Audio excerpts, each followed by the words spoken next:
రెండోది ఆడబిడ్డల్ని బాగా చదివించి ఎక్కువ డబ్బులు సంపాదించే మార్గం ఏంటో చేసి చూపిస్తాను. నేను అందుకే ఆ మీటింగ్లో చెప్పబోతున్నాను. రాబోయే రోజుల్లో మన నియోజకవర్గాన్ని ఒక ఆదర్శంగా తీసుకుని ఇండస్ట్రీస్ కానీ సర్వీస్ సెక్టర్ కానీ పెద్ద ఎత్తున ఏమేం చేయాలో చేసి దేశం గర్వపడే విధంగా కుప్ప అంటే శభాషని నిరూపిస్తానని చెప్పి కూడా నేను మీకు తెలియజేస్తున్నా. దానికి కూడా సారథులు మీరే, ఆ పగ్గాలు కూడా మీ చేతికి ఇస్తా. ప్రతి ఒక్క కుటుంబంలో మీరు ముందుకు రండి, ఆర్థికంగా మీకు ఇస్తా ఉంటాం. వచ్చిన డబ్బులు బాగా సంపాదిస్తే మళ్ళా మీకు ఇస్తే ఆ డబ్బుల్ని మల్టిప్లై చేసి మీరు సంపాదిస్తే ఒకసారి రుచి మరిగితే డబ్బులు సంపాదించడం చాలా సులభం కూడా. మీరు ఒక్క విషయం గుర్తుపెట్టుకోండి, ఆ రోజు డాక్రా సంఘాలు పెట్టాను, మిమ్మల్ని ప్రోత్సహించాను. ప్రతి ఒక్క సంఘం దగ్గర డబ్బులు ఉన్నాయి. అదే మరి మీకు ఆవులు పట్టించాను, మీరే సంపాదించుకునే పరిస్థితికి వచ్చారు. అదే మరి ఐటీ ఉద్యోగాలు కావాలని పిల్లల్ని బాగా చదివించి ఐటీ పరిశ్రమలు తీసుకొచ్చాను రాష్ట్రానికి. ఇక్కడ చదువుకున్న వాళ్ళు విదేశాలకు వెళ్ళారు, అక్కడ ఉద్యోగాలు చేశారు. నేను అన్నాను, మీరు ఉద్యోగం చేయడం కాదు, ఉద్యోగాలు ఇచ్చే స్థాయికి రావాలని చెప్పి ఆ రోజు పిలిపిస్తే ఈరోజు ఏ దేశం పైన ఉద్యోగ కల్పనలో మన వాళ్ళు ముందున్నారంటే అది తెలుగుదేశం పార్టీ చూపించిన చొరవ. నేను చెప్పే మాటలన్నీ కూడా అసాధ్యమైన మాటలు కాదు, ఎన్నికల కోసం చెప్పే మాటలు కాదు. నా ప్రజానీకం ఎవరైతే ఉన్నారో 45 ఏళ్లుగా నన్ను ఆరాధించారో, అభిమానించారు, అండగా నిలబడుకున్నారు, మీకు రుణపడున్న 40 ఏళ్లు చేయలేని పనులు 5 సంవత్సరాల్లో చేసి మా ఆడబిడ్డల రుణం తీర్చుకుంటారని మరొక్కసారి మీ అందరికీ హామీ ఇస్తున్నా. ఒక అన్నగా మిమ్మల్ని అందరినీ కోరుతున్నాం, ఒక తమ్ముడుగా మిమ్మల్ని అందరికీ విజ్ఞప్తి చేస్తున్నా. ఇంటింటికి వెళ్ళండి, ఒక లక్ష్యం పెట్టుకున్నాం. నేను పెట్ల, కుప్పంలో ఉండే మీరే పెట్టుకున్నారు. రేపు రాబోయే 24 రాబోయే 50 రోజులు జరిగే ఎన్నికల్లో మనందరి లక్ష్యం 1,00,000 మెజారిటీ. 1,00,000 మెజారిటీయే లక్ష్యంగా పెట్టుకొని ముందుకు పోవాలి. అంటే వేసిన వాళ్ళల్లో 75% మనకే ఓట్లు వేయాలి. ఇది సాధ్యమవునా కాదా? మీకు సాధిస్తారా లేదా? దాంట్లో 50% ఆడవాళ్లే ఓటు అయిపోతే ఇంకుండే 25% మగవాళ్ళు మీ ఇంట్లో ఉండేవాళ్ళు.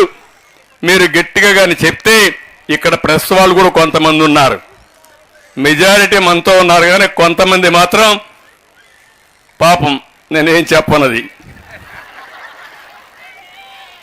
వాళ్ళ మేనేజ్మెంట్లు వాళ్ళ పిల్లలు కూడా ఈ రాష్ట్రంలో ఉన్నారు. వాళ్ళకు కూడా గంజాయి అందుబాటులో ఉంది, డ్రగ్స్ అందుబాటులో ఉన్నాయి. కానీ పేపర్లు రాయాలనుకుంటారు, టీవీల్లో చూపించాలనుకుంటారు, అక్కడ మేనేజ్మెంట్ మాత్రం కట్ చేస్తారు. దానికి కారణం లాలూచి రాజకీయాలు. అలాంటి వాళ్ళు కూడా ఉన్నారు.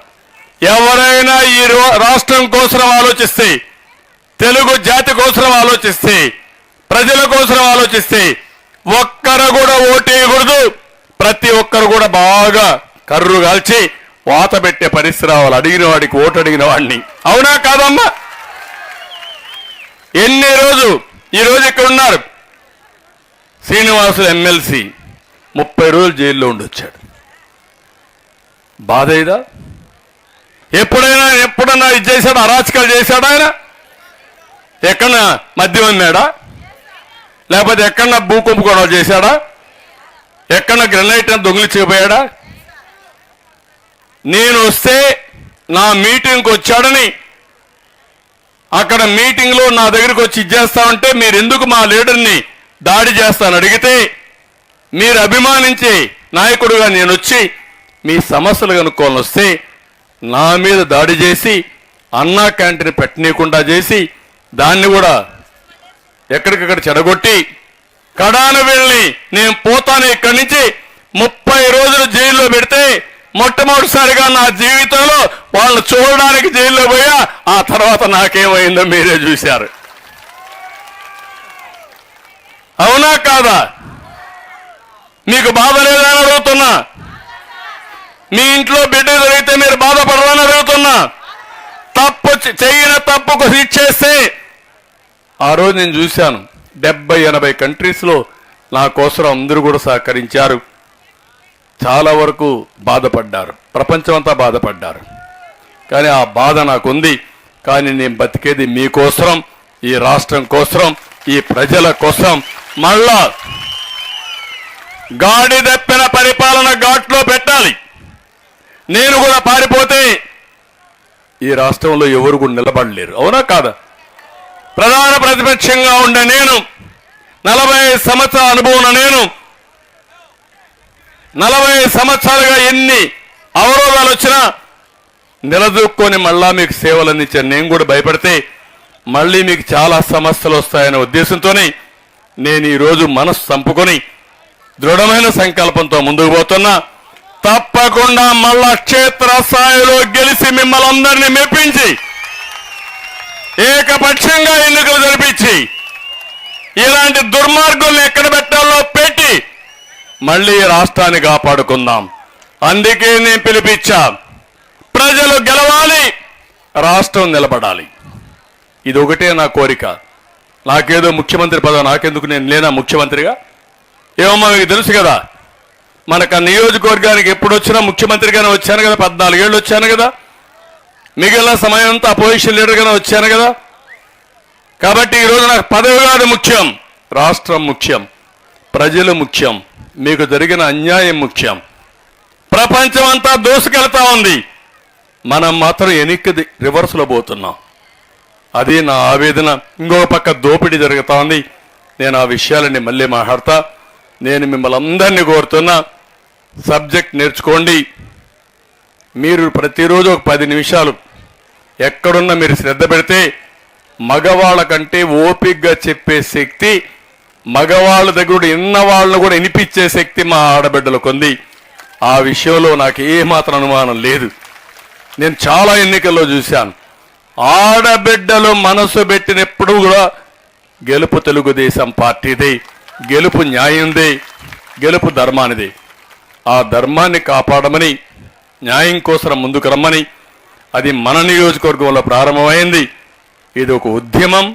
ఈ ఉద్యమాన్ని లాజికల్గా తీసుకెళ్ళి మీరు పనిచేయండి. ఇంకొక విషయం కూడా చెప్తున్నా, నేనేదో ఎన్నికల కోసం మిమ్మల్ని అడిగేసి వెళ్ళిపోవడం రాలా.